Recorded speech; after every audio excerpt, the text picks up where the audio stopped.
들었는데 너무 감사한 것 같아요. 우리 찬양인자들의 감사의 마음 다시 한번 전하겠습니다. 우리 옆 사람에게 비가 오는데도 불구하고 따스한 예배당에 오시면 환영을 따스한 마음으로 환영해 주면 좋겠습니다.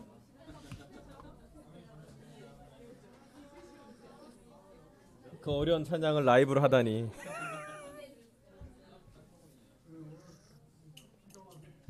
아멘.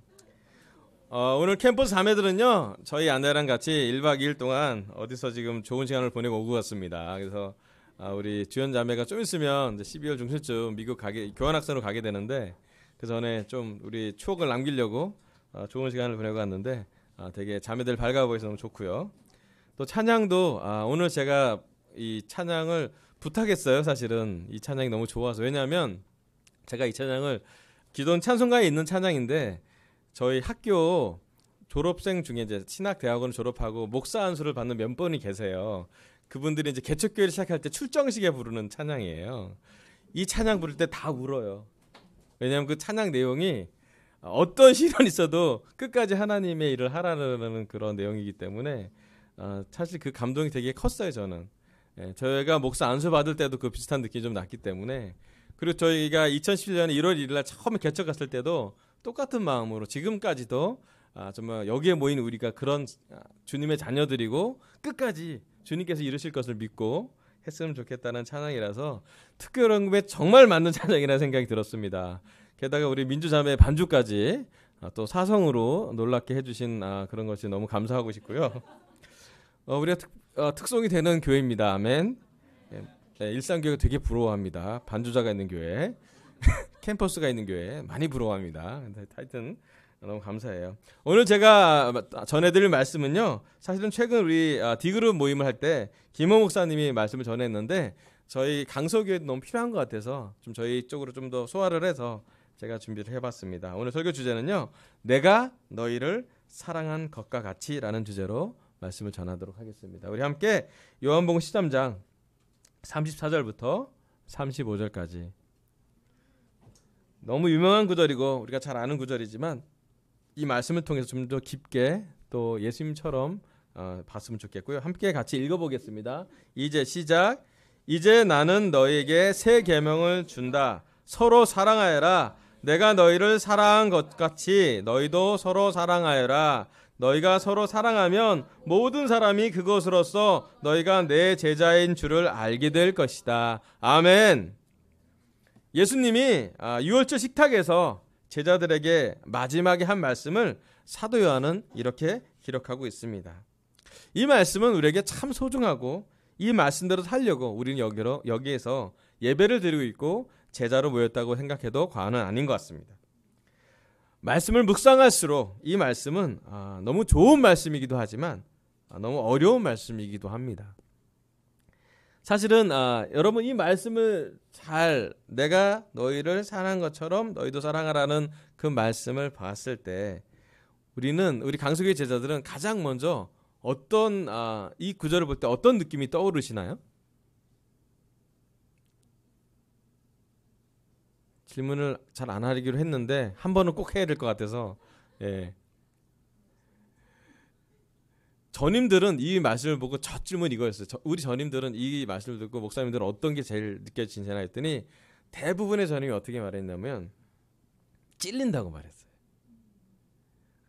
어떤 게 많이 찔려요? 라고 물어봤더니 예수님이 사랑한 것처럼 사랑하기 힘들어요. 라게 핵심이었어요. 정말 우리 사랑이 좀 부족한 게 아닐까? 또 마음이 되게 이렇게 회개할 부분이 생기는 거를 나누기도 하고, 말씀은 이 말씀이 좋다는 건 다 알지만 이 말씀대로 산다는 건 엄청난 마음이 필요하다는 것을 깨닫게 됐어요. 그리고 이 말씀을 다시 한번 새로운 각도로 좀 보게 됐습니다. 그래서 오늘은 내가 너희를 사랑한 것 같이라고 했던 예수님의 말씀대로 말씀을 전하도록 하겠어요. 오늘 첫 번째 포인트는요, 넘겨주시면 무게중심입니다. 사실은 우리 삶에 예수님의 말씀을 우리가 볼 때 때로는 우리가 어떤 중심으로 보는지가 중요합니다. 사실은 예수님이 요한복음 14장 34절에 말했던 말씀의 본질은 너희도 서로 사랑하는 게 먼저가 아니라 내가 너희를 사랑한 것 가치가 먼저예요. 사실은 예수님이 우리를 어떻게 사랑했는지, 또 예수님의 사랑에 우리가 얼만큼 깊게 느끼고 있는지가 중요하다는 말씀입니다. 이 말씀을 빼고 내가 너희를 사랑한 것 같이 너희도 서로 사랑하라 하면 마치 완벽한 예수님의 사랑에 100점 만점이 늘 안 되는 우리를 보게 됩니다. 사탄이요, 지난 2000년 동안 잘 속이는 방법이 있는데 2000년 동안 그 속이는 방법이 계속 먹혀요. 그 먹히는 방법이 뭐냐면 무게중심을 늘 사탄은 우리에게 두게 만든다는 거예요. 하나님은 늘, 예수님은 늘 우리 삶의 무게중심을 예수님에게 더 두라고, 하나님에게 더 두라고, 사랑을 얘기할 때 하나님의 사랑을 더 이야기하고 예수님의 십자가의 사랑을 더 가까이 가라고 얘기하는데, 사탄은 너무나 쉽게 어쩌면 2000년 동안 계속 우리에게 똑같은 방법으로 공격하는데 우리가 되게 잘 속는 방법이고 잘 넘어지는 방법이 있어요. 그게 뭐냐면 나에게 중심을 맞춘다는 거예요. 여러분, 우리 무게중심을 우리에게 가 있는 순간 우리는 많은 오류를 갖게 됩니다. 첫 번째, 우리는 완벽하지 않습니다. 예수님 사랑한 것처럼 살아가라면 우리는 못하는 사람들입니다. 그렇지 않아요? 예수님처럼 십자가에 달리는 건 못하는 일 중에 하나예요. 그럴 마음의 의도는 있지만 실제로 그렇게 산다는 건 대단히 어려운 일이잖아요. 마치 수능 100점 만점에 100점 늘 맞아야 되는 사람처럼 산다면 우리는 못 살 거예요. 그렇지 않아요? 100점 맞는 몇 안 되는 사람이 있긴 하지만 대부분의 사람은 그렇지 않잖아요. 전임들도 마찬가지였어요. 우리 전임들도 항상 더 많이 사랑해야 되고 더 깊게 사랑해야 되고 예수님처럼 사랑해야 되는데 어떤 부분 마음에 그렇게 되기 쉬운 사람도 있고 그게 하기 어려운 사람도 있고 교회 전체적으로 사랑한다는 게 우리의 한계를 느낄 때도 많고요. 저 개인적으로도 무게중심이 사탄이 자꾸 저에게 너가 뭘 잘하고 못하고 왕식이가 뭘 할 수 있고 없고를 자꾸 생각하게 만들기 쉬운 오류가 저한테 있는 걸 발견했어요. 사실은 우리 삶에 무게중심이 잘못되어 있으면 또는 편향되어 있으면 실제 무게보다 훨씬 무겁게 느껴진다고 합니다. 그런데 우리 역사 중에 우리가 하는 올림픽 종목 중에 무게중심이 가장 중요한 종목이 하나 있어요. 이 종목은 이게 제일 공부의 연습이에요. 이거예요. 예, 이 역도가 가장 중요한 훈련 중에 하나가 물론 근력도 중요하고 유연성도 중요하고 뭐 순발력도 중요하고 탄력도 다 중요한데 가장 중요한 게 뭐냐면 무게중심을 잘 맞추는 거예요. 그런데 우리 전 세계 인간의 한계라고 느끼는 게 몇 가지가 있었어요. 그게 뭐냐면 100m는 10초 안에 들어오는 거 넘어갔죠. 마라톤은 2시간 안에 들어오는 거. 지금 누가 한 명 깼어요. 최근에 올해. 근데 역도는 어떤 한계가 있었냐면 사람은 자기 몸무게 3배 이상은 못 들어올린다 했어요. 왜냐면 역사 중에 그렇게 올린 사람이 없었기 때문에. 오랜 역도는 되게 역사가 깊어요. 옛날 그리스 시대부터 했기 때문에 되게 많았는데 우리가 측정한 역도 선수는 3배를 못 들었어요. 근데 여기 터키의 나임 슐레이 마놀루라는 선수가 우리나라 88 올림픽 때 그 벽을 깼어요. 60kg급에 나가서 190kg를 들었어요. 물론 이 190kg는 이렇게 한 번에 드는 용상 아니고 이렇게 한번 거쳤다가 이렇게 인상 아니고 용상 어깨 한번 들렸다가 올리는 거를 했는데 이 사람이 처음으로 자기 몸무게 3배보다 조금 넘은 3.18배로 올려 들었어요. 그래서 금메달을 땄습니다. 이분이 했던 그 이미지 트레이닝의 가장 중요한 건 뭐냐면 무게 중심을 잘 잡는 거였어요. 무거운 걸 들을수록 중심을 밸런스를 잘해야 반동으로 잘 올리고 탄력적으로 잘 올리고 여러 가지 물론 근력도 중요하고 순발력도 중요하고 인대, 마음, 무릎 다 훈련했겠지만 마지막 3배를 넘길 수 있는 맨 마지막에 1%가 뭐였냐고 봤을 때 무게 중심에 대한 이미지 트레이닝을 정말 많이 했대. 정확하게 내 무게 중심을 잘 잡는 거예요. 여러분 우리보다 못하는 엄청난 일을 해내려고 할 때 우리가 깊게 생각해 봐야 될 게 뭐냐면 예수님이 우리의 무게 중심인지를 한번 살펴보면 좋겠어요.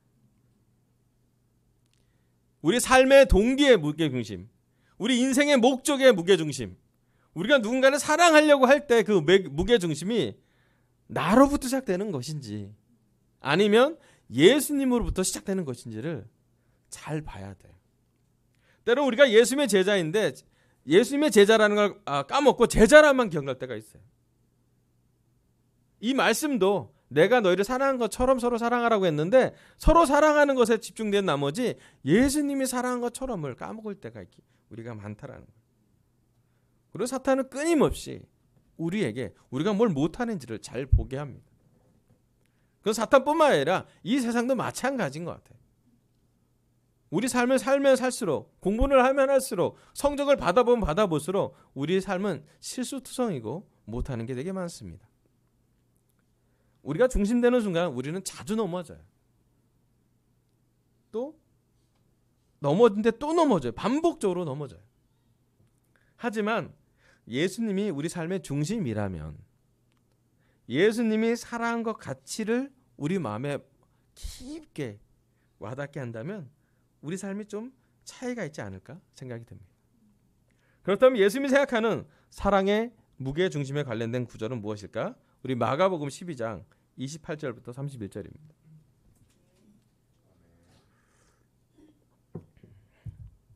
이것도 중요한 구절이니까 같이 한번 읽어볼게요. 율법학자들 시작. 율법학자들 가운데 한 사람이 다가와서 그들이 변론하는 것을 들었다. 그는 예수가 그들에게 대답을 잘하시는 것을 보고서 예수께 물었다. 모든 계명 가운데서 가장 으뜸되는 것은 어느 것입니까? 예수께서 대답하셨다. 첫째는 이것이다. 이스라엘아 들어라. 우리 하나님이신 주님은 오직 한 분뿐이신 주님이시다. 내 마음을 다하고 내 목숨을 다하고 내 뜻을 다하고 내 힘을 다하여 너의 하나님이신 주님을 사랑하여라. 둘째는 이것이다. 내 이웃을 내 몸같이 사랑하여라. 이 계명보다 더 큰 계명은 없다. 아멘. 예수님이 율법학자한테 질문이 잘하는 거고 변론하는 걸 보면서 얘기를 했어요. 율법학자들한테 예수께 물어봤어요. 가장 중요한 계명이 뭐냐고. 근데 예수님이 대답했어요. 내 마음을 다하고 내 목숨을 다하고 내 뜻을 다하고 내 힘을 다하여 너의 하나님이신 주님을 사랑하라고요. 그럼 예수님이 이 땅에 오셔서 우리에게 보여준 궁극적인 말씀의 메시지는 뭐냐면요. 하나님을 사랑하는 모습이에요. 하나님을 기쁘게 하고자 하는 아들의 모습이었어요. 하나님에게 대화하는 아버지라고 부르면서 대화하는 기도하는 모습이었어요. 어떤 사람을 고칠 때 하나님의 이름으로 고쳤고 하나님의 뜻으로 고쳤고 하나님의 뜻이 이 땅에 오길 원하고 하늘나라를 사모하게 만들었어요. 예수님이 이 땅에 오셔서 하셨던 얘기는 하나님을 기쁘게 하고자 최선을 다했어요. 근데 신기하게도 율법학자는 계명을 잘 찾으려고 했어요.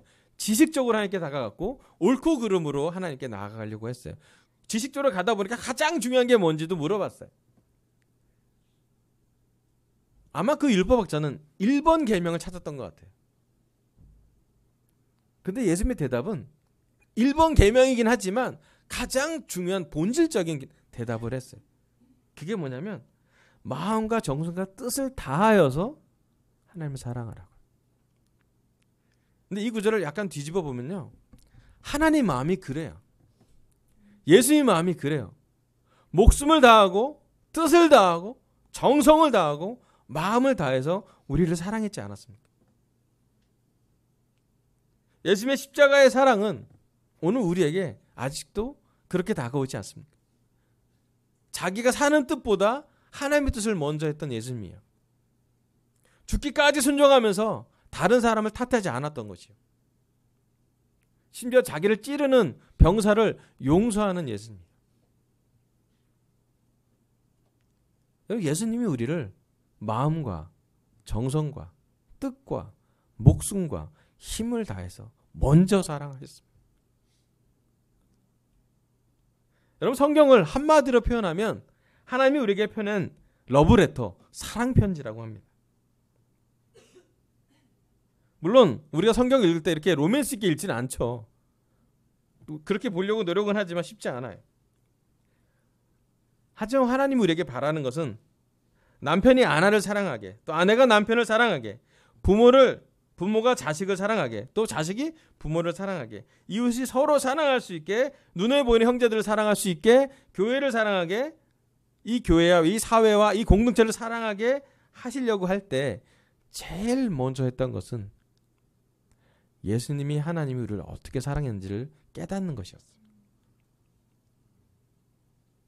그리고 우리가 제일 먼저 할 것은 남편보다 하나님을 먼저 사랑한 걸 배우셔야 돼요.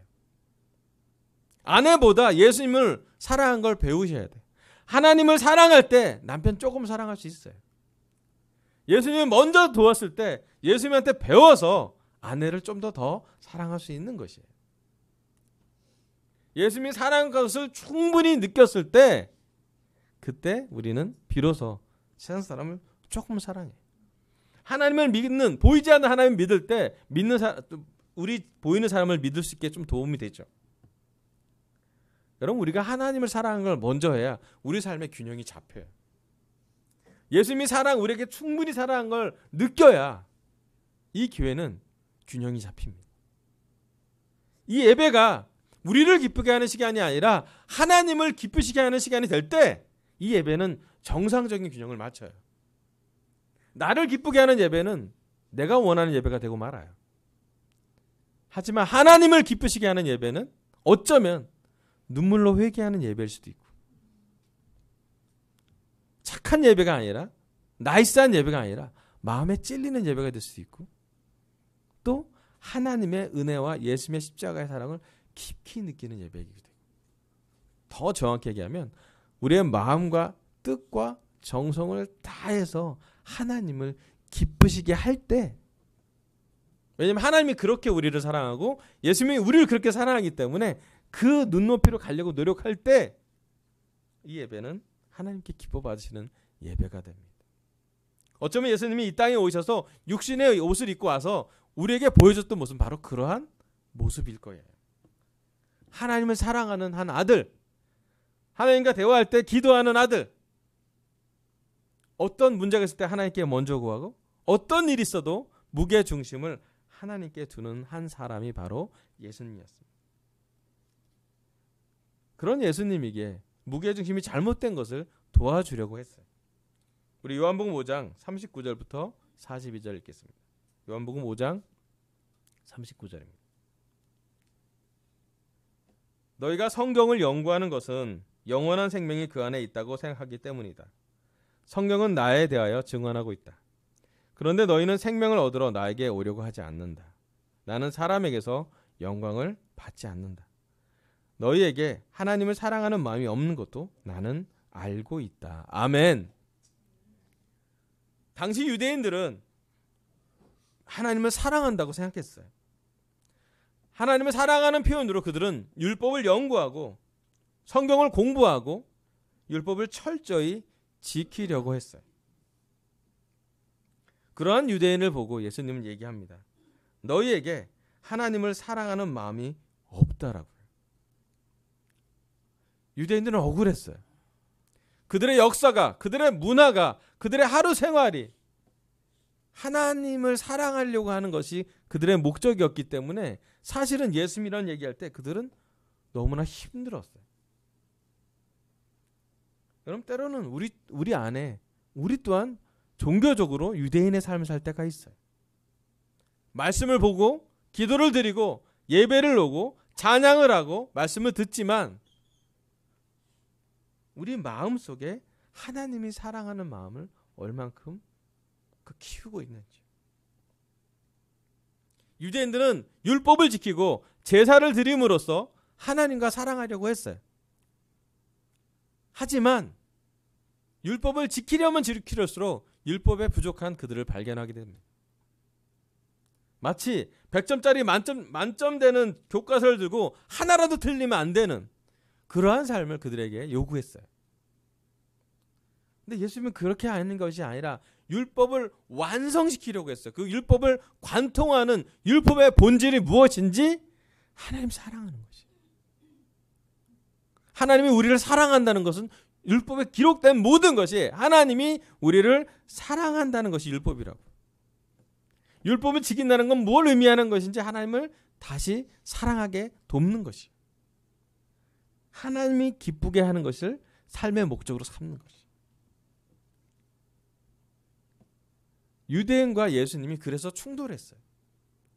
하나님을 사랑한 것이 무엇인지를 정의 내릴 때 그들은 그들의 관념과 관습과 전통을 깨려고 하지 않았어요.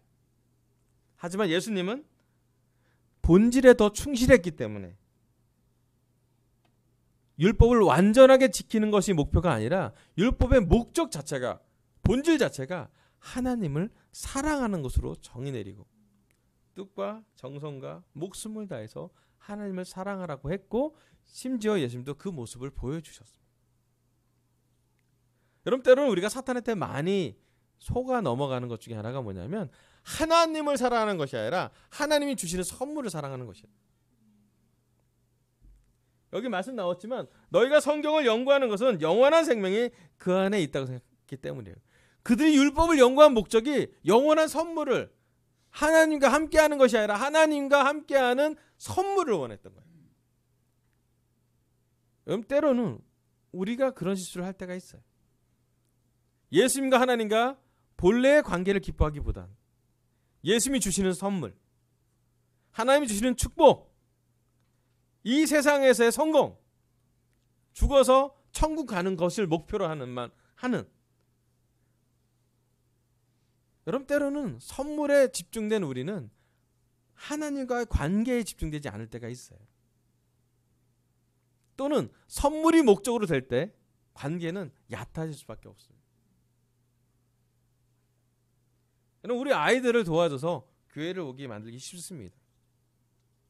하지만 이 교회가 정말 하나님을 사랑하는 교회인지는 확인해 봐야 돼요. 아이들 교회에 데려다 놓으면 아이가 제자가 될 거라고 우리는 믿어요. 아멘. 하지만 각 가정이, 이 교회가 개인이 한 사람, 강속의 한 사람이 정말 하나님을 사랑하는지는 아이들이 보게 될 거예요. 내가 오늘 찬양할 때 하나님을 사랑하기 때문에 찬양하는 것이다. 내가 오늘 기도할 때 하나님을 기쁘게 하고서 기도하고 있는, 내 감정에 내가 더 몰입될 때는 아닌지. 여러분, 때로는 우리가 공동체로 이 교회로서 무언가를 할 때도 있어요. 영적인 걸 하려고 해. 아멘. 하지만 더 중요한 건 한 사람 한 사람의 개인적인 하나님 관계가, 한 사람 한 사람의 하나님을 사랑하는 것이, 그리고 한 사람 한 사람이 하나님께 나아가는 것이 정말로 중요해요. 그것이 모아져서 우리가 예수님을 주님이라고 고백했듯이 그때 우리가 예수님을 더 사랑하게 도와주는 것입니다. 여러분, 때로는 우리가 하나님께 실망하기 이전에 교회에 실망할 때가 있어요. 그럴 수 있어요. 여긴 죄인들의 모임이니까 실망할 수 있어요. 하지만 한 가지 확실한 것은 하나님이 우리 사랑의 중심이 되고 우리 삶의 중심이 되고 예수님이 우리 삶의 중심이 될 때 우리는 율법보다 하나님을 더 사랑하게 될 거고요. 좀 이렇게 혼란스러운 일이지만 교회보다 하나님을 더 사랑하게 될 거예요. 내 아내보다, 내 남편보다, 내 부모보다, 내 자식보다 하나님을 더 사랑하게 될 때 우리는 정상적인 균형 잡힌 제자의 삶을 살게 될 것입니다. 아멘. 예수님이 얘기했던 그 본질을 더 가까이 가게, 예수님이 우리 삶의 무게중심이 되시도록 마음을 정했으면 참 좋겠습니다. 아멘. 두 번째는 요한일서 4장 10절과 19절입니다. 제가 읽어볼게요. 사랑은 이 사실에 있으니 곧 우리가 하나님을 사랑한 것이 아니라 하나님이 우리를 사랑하셔서 자기 아들을 보내어 우리의 죄를 위하여 화목 제물이 되게 하신 것입니다. 19절, 우리가 사랑하는 것은 하나님이 우리를 먼저 사랑하셨기 때문입니다. 아멘. 여러분, 사도 요한은 그의 제 삶의 거의 마지막 즈음에 이렇게 표현을 합니다. 하나님이 우리를 먼저 사랑했다고. 여러분, 신약 성경의 많은 부분은 이런 내용으로 성경에 기록되어 있습니다. 우리가 먼저 사랑한 게 아니라 하나님이 우리를 먼저 사랑했다고. 아멘. 그럼 하나님의 사랑과 세상 사랑의 구분점이 무엇일까 생각해 봤습니다. 저는 이게 정말 맞다고 생각해요. 그게 뭐냐면 하나님의 사랑과 세상 사랑의 가장 큰 차이점은 뭐냐면 조건이라고 생각해요. 여러분 세상은 조건적으로 사랑합니다. 근데 하나님은, 예수님은 무조건적으로 사랑하세요.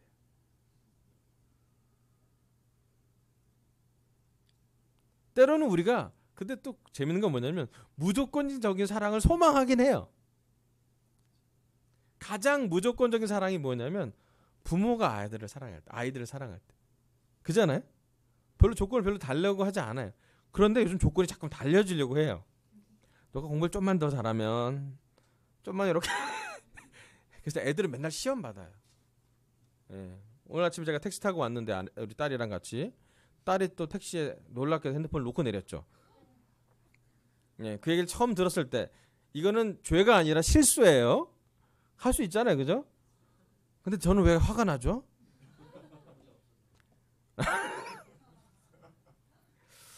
딸한테 얘기했어요. 그건 너한테 화가 나는 게 아니라 내가 화가 났을 뿐이라고. 근데 에리는 그것도 싫어요. 포인트는 뭐냐면요. 때로는 우리가 부모 자식 간에도 조건을 넣어요. 좀 쉽게 넣지 않아요? 자, 우리가 또 무조건적인 희망하는 관계가 어디냐면 남편과 아내 관계예요. 아멘. 예, 이번 토요일 날 영우하고 은영이 결혼할 때가 줄었을 텐데 뭐 줄의 내용이 어떤 거든 간에 그들이 서로 사랑한다는 결정을 하겠죠? 그 사랑 편지는 대부분 무조건적인 사랑한다고 결정을 얘기해요. 근데 여기는 결혼 멘트 물어보겠습니다. 여러분의 결혼식에 했던 그 사랑의 맹세는 오늘 무조건적인가요? 네. 여러분 우리가 무조건적인 사랑을 소망하지만 사실은 실생활에 들어가면 잘 안 돼요. 자꾸 남편한테 조건을 달고 싶고요. 자꾸 아내한테 조건을 달고 싶고요. 여러분 자기가 사랑한 사람한테 뭔가의 기대가 생기면 그 기대가 조건이 될 때가 변질될 때가 너무 많아요. 그렇지 않습니까? 그런데 오늘 하나님이 예수님의 말씀이 우리에게 주는 두 번째 내가 너희를 사랑과 같이 할 때 두 번째 키워드는요. 넘겨주세요. 밑빠진 나에게 성령 붓기입니다. 여러분 밑빠진 독에 물 불어 본 적 있어요? 네, 그런 거 어리석잖아요. 그죠? 그죠? 그 유명한 뭐 일화긴 하지만 어리석잖아요. 그래서 많은 학자들이 밑빠진 독에 물을 부어서 물이 가득 채워지는 것을 노력해 봅니다. 솔루션이 몇 가지가 나왔어요. 예. 과학자들이 이렇게 얘기합니다. 물을 빠지는 속도보다 물을 넣는 속도가 많아지면 빨라지면 유속의 차이에 따라서 물을 조금 올라갈 수 있다라고 얘기하는 사람이 있어요. 과학자는 그렇게 얘기합니다. 그런데 놀라운 정답이 나왔어요. 여러분 정답을 아세요? 밑빠진 독에 물이 가득 차게 해서 하는 방법. 오, 아멘. 우리 종탁이 왔네요. 환영합니다. 종탁아 우리 내려가서 가야 되는데 누가 데려다 줬으면 좋겠는데 종탁이 저 혼자 가는 거 좀 어려워하는데. 가장 놀라운 방법은요. 바다에다가 물독을 던지는 거예요. 물독을 물에 잠기게 하면 된대. 그러면 구멍이 있고 없고 상관없잖아요. 구멍 있으면 저 잘 내려가긴 해요. 사실은. 자, 영적으로 얘기를 해볼게요. 여러분 우리 밑빠진 우리의 사랑에 자꾸 쫄쫄쫄 조그만 어떤 물을 붓는다고 해서 우리가 채워지지 않아요. 왜냐면 이미 우리 안에 뭔가 구멍이 있지 않아요? 여러분 강서교회 제자들의 마음 깊은 곳에 구멍 있지 않아요? 그 구멍에서 물이 솟아나오는지 물이 빠지는지 모르겠지만 구멍은 있잖아요. 그죠? 중요한 건 우리가 성령이라는 바다에 성령이라는 강에 우리를 빠뜨리면 우리는 가득 차게 될 거예요. 충만하게 될 거예요. 근데 많은 경우 우리는 성령을 조금 짜내려고 해요. 그렇지 않아요? 여러분, 많은 신학자가 어떤 걸 얘기하냐면 사도행전 2장에 성령님이 내려왔을 때, 모든 제자들한테 다 왔을 때, 기도하는 제자들 왔을 때 성령님이 조금 왔다라고 표현하지 않아요. 성경 원어로 또 가면 성령이 내릴 때 어떻게 내리냐면 부어 내린다고 표현해요. 그게 뭐냐면 성령님이 지구를 꽉 이렇게 에워쌌다라고 표현을 해요. 자, 가까운 우리 경험으로 얘기할게요. 우리 세례 받을 때 어떻게 받았죠? 우리 교회 물에 이렇게 물 뿌린 세례 안 하잖아요. 우리 물에 다 잠깁니다. 예, 우린 침례를 받았어요. 그럼 기억나지 않으세요? 물 빠진 독에 물 붓는 건 그런 거예요. 물에 다 잠기면 돼요. 여러분, 우리가 성령님이 얼만큼 우리의 성령님의 바다에 잠겨 계시고 있나요? 하나님의 사랑에, 십자가 예수님 사랑에 얼만큼 우리는 깊게 잠겨 있는지. 십자가 사랑을 막 짜내서 조금씩 물줄기를 얻어내는 것인지, 아니면 정말 강 같은, 바다 같은 예수님의 사랑에 우리는 푹 빠져 있는지를 한번 생각해 보세요. 갈라디아서 5장 22절부터 25절 마지막 구절입니다. 갈라디아서 5장 22절입니다. 그러나 성령의 열매는 사랑과 기쁨과 화평과 인내와 친절과 선함과 신실과 온유와 절제입니다. 이런 것들을 막을 법이 없습니다. 그리스도 예수께 속한 사람은 정욕과 욕망을 함께 자기의 육체를 십자가에 못 박았습니다. 우리가 성령으로 삶을 얻었으니 우리는 성령이 인도해 주심을 따라 살아갑시다. 아멘. 여러분, 여기 사도 바울은 성령의 열매를 9가지 정도로 적어놨어요. 이제 우리가 오늘 12월 1일이잖아요. 한 해를 거의 마감하는 달이 됐습니다. 또 내년을 생각해보는 달이 됐어요. 또 오늘 오후에 총회도 할 거예요. 방향성도 생각해볼 수도 있습니다. 근데 가장 중요한 건, 하나님 볼 때, 예수님 볼 때 가장 중요한 건 우리 안에 성령님이 열매를 맺어가고 있냐는 거예요. 어쩌면 이 성령의 9가지 열매는 예수님의 성품일 수도 있어요. 우리의 매일매일이 또는 매년의 삶이 예수님과 조금 닮아가고 있는지요. 눈에 보이지 않지만 우리가 예수님을 사랑하는 마음이 얼마큼 커가고 있는지. 제가 주중에 가나안 여인에 대해 설교를 했어요. 성령의 열매로 가나안 여인을 봤더니 되게 놀라웠어요. 그녀에게는 6가지 성령 열매가 보입니다. 사랑, 기쁨, 화평, 친절, 온유, 절제, 신실함까지. 9개 중에 저는 6개 정도를 그녀의 삶에서 보게 되었어요. 놀랍지 않습니까? 여러분, 예수님의 성령님을 우리에게 세례 받을 때 그냥 주신 게 아니라 가득 주셨어요. 우리를 다 잠길 정도로, 물에 잠길 정도로 성령님을 주셨어요. 지금도 우리가 예수님께 간다면, 하나님께 우리 마음을 드린다면 우리 마음속에 충분히 남을 만큼, 우리를 가득 채울 만큼 강 같은, 바다 같은 곳에 우리를 넣을 수 있게끔 하나님이 인도하실 거예요. 중요한 것은 우리가 거기에 던져질 것인지 말 것인지. 우리가 채울 노력이 아니라 하나님이 채울 수 있도록 우리를 열어줄 것인지 아닐 것인지. 우리의 무게중심이 우리 자신일 것인지 아니면 예수님일 것인지 선택하면 됩니다. 25절에 보면 성령님에 따라서 우리가 삶을 얻었으니 성령을 인도해 주심을 따라 살아가자고 얘기를 해요. 아멘. 여러분, 강서교회는 성령님이 세우신 교회입니다. 예수님이 주인이십니다. 하나님이 아버지 되는 교회이시죠. 우리의 방향성이 어디든 간에 그 방향에서 항상 하나님께 향하고 있을 거예요. 우리 방향이 어디로 가든 항상 성령님의 인도를 따라갈 거예요. 우리 삶에 문제가 있을 수도 있고, 우리가 아직 이루어지지 않은 기도가 있을 수도 있고, 무게감이 있을 수 있고, 불안이 있을 수 있고, 걱정이 있고, 두려움이 있을 수 있겠지만, 여러분, 제안하고 싶어요. 성령님의 바다에 여러분을 빠뜨리세요. 예수님의 사랑에, 하나님의 깊은 사랑에 제발 빠뜨리세요. 빠뜨려야 샘솟는 기쁨이 나오고요. 넘쳐나야 감사를 할 거고요. 여러분 감사로 찬양하라 그러지 않았어요? 여러분 세상 사람들처럼 짜내면서 사랑하지 말았으면 좋겠어요. 여러분 우리가 거저 용서 받았잖아요. 그래서 예수님한테 받은 용서가 너무 크기 때문에 우리 주위 사람은 조금 용서할 수 있지 않아요? 여러분 우린 무조건적으로 사랑을 받았는데 그럼에도 불구하고 우리 아내하고 남편에게 조건을 달긴 하지만 그래도 뭔가 사랑하려고 해야 되지 않겠습니까? 우리의 자녀들에게 진짜 하나님 사랑하는 모습을 우리를 통해서 보여야 되지 않겠습니까? 여러분 이제 내년에 2020년이 왔습니다.